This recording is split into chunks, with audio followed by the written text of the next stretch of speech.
How's everybody doing? Welcome back. Whoa, cover the camera up there for a second. Welcome back to Ass Hat Podcast on YouTube. We got another tape for you, and this time it's another wrestling tape. This is the 1994, the inaugural WCW Spring Stampede pay-per-view event. As you see on the cover, we got the Nature Boy Ric Flair. Get well, Nate, get well. Versus Ricky the Dragon Steamboat. An event so wild no ordinary ring could hold it. Well, the ring up in Chicago held, because that's where this pay-per-view was. Let's see here. We got the videos from Turner Home Entertainment. There's the back. We got Sting. We got Vader. Whatever the names we mentioned. Rick Rude, Dustin Rhodes, Bunkhouse Buck, the Nasty Boys, Lord Steven Regal, Cactus Jack, Mean Gene Okerlund, and Bobby the Brain Heenan.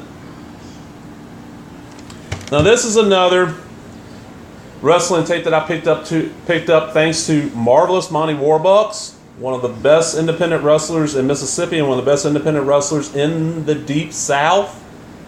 If you're in an area and you see an independent card getting ready to happen, you see Marvelous Monty Warbucks' name listed on the poster, go see. His match alone will be worth your money. Well, let's see what all happened at this pay-per-view. Now, there was two dark matches that are not on the tape. One of them has Danny Bonaducci from the Partridge Family taking on Christopher Knight from the Brady Bunch. Yeah.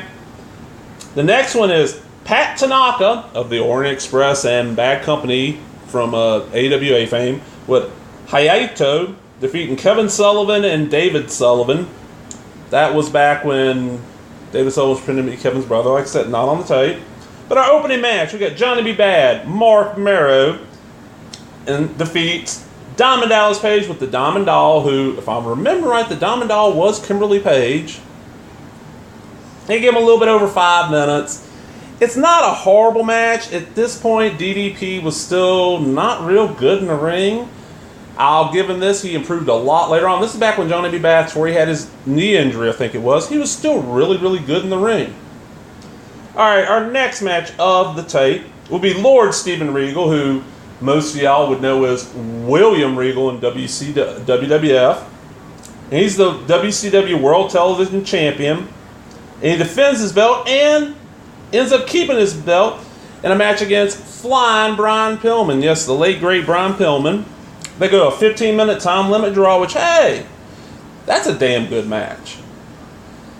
Both those guys are... Regal is one of those guys that's still so underrated. Pillman, sadly, since he's died, more and more people have realized how great he was. It didn't seem like hardly nobody realized it when he was alive. Up next, in a Chicago street fight, we got the Nasty Boys, Brian Knobbs and Jerry Sags, versus Cactus Jack and Max Payne. Now this, I think it was about 9 minutes. It's not a bad little match, you know. There's 2 or 3 matches where it's Nasty Boys versus Cactus Jack and a partner that are not bad matches, but probably some of the best matches the Nasty Boys ever did. Our next match of the tape would be your WCW United States Champion, which would be Steve Austin. This is Stone Cold Steve Austin back when he was in WCW and still had hair. And to me, I'm going to be honest, Steve Austin, on the mic, he was amazing as Stone Cold. Do you know how to cut a promo, how to get the crowd just be right there in the palm of his hand? But in ring, especially after he hurt his neck, his style it wasn't that good. He had a very routine match, always did. Whereas when he was in WCW, dude was amazing. And he's got his manager, Colonel Robert Parker, who more people would know as Robert Fuller, who I got to meet a little bit over a year ago. Amazingly nice guy, comes from the famous wrestling family, the Welch family, which is also the Fullers and the Golden, just a huge wrestling dynasty. They're like, to the States, what the Hart family is to Canada. They just don't get the proper respect they do. But Austin ended up defeating by disqualification the Great Muta. Fun match. I love the Great Muta. I love Steve Austin, so great little match. Our 7th match, and this is for the WCW International World Heavyweight Championship. Now, what that belt was is that when WCW split from the NWA, they ended up creating another belt. That was the international belt. It did not last that long. And in this match, Sting ended up beating Rick Rude for the belt in almost about a 13-minute match. It's not bad.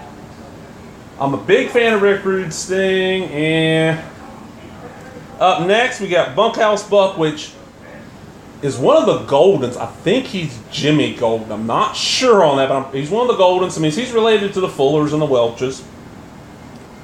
With Robert Parker, of course. And he ends up defeating Dustin Rhodes in a bunkhouse match. Went almost 15 minutes. Dustin Rhodes, of course, is Dusty Rhodes' oldest son.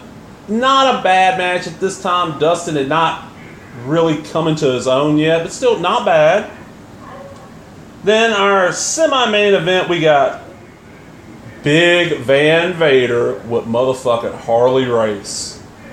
Harley Race, one of the toughest men to ever walk the planet, taking on the Boss, which is Ray Traylor, Big Boss Man, Big Bubba, whatever other names he went under. When he came to WCW, he could not be the Big Boss Man, so they called him the Boss for a very short while, and then a lawsuit got involved. Now, I don't remember, he changed his name like the Guardian Angel and all this. I really don't know why this match was placed where it was. I like both guys, but they could have done a lot better. They were given almost 10 minutes, so not bad. And then the main event, and this is for the WCW World Heavyweight Championship, the big one. You got the champ, Ric Flair, taking on Ricky the Dragon Steamboat in a over 30-minute match. It's like 33 minutes, something like that. That's a long match. They had a series of matches around this time. This one ended up being a double pin. So Flair gets to keep the title, and we get another match. So a damn good pay-per-view. I don't know why WWE has not put these out on DVD yet. Yes, I know about the fucking network. But guess what? There's times where you don't have internet. They edit this stuff on the network. This stuff ain't edited. And this tape is in such great shape. I mean, the case is in good shape. And Monty told me he got this another Blockbuster restaurant. Look at the tape is in great shape. But that's it for now. Hope you enjoyed. If you did, click that subscribe button. Give me the thumbs up. Leave a comment, whatever. Talk to everybody later.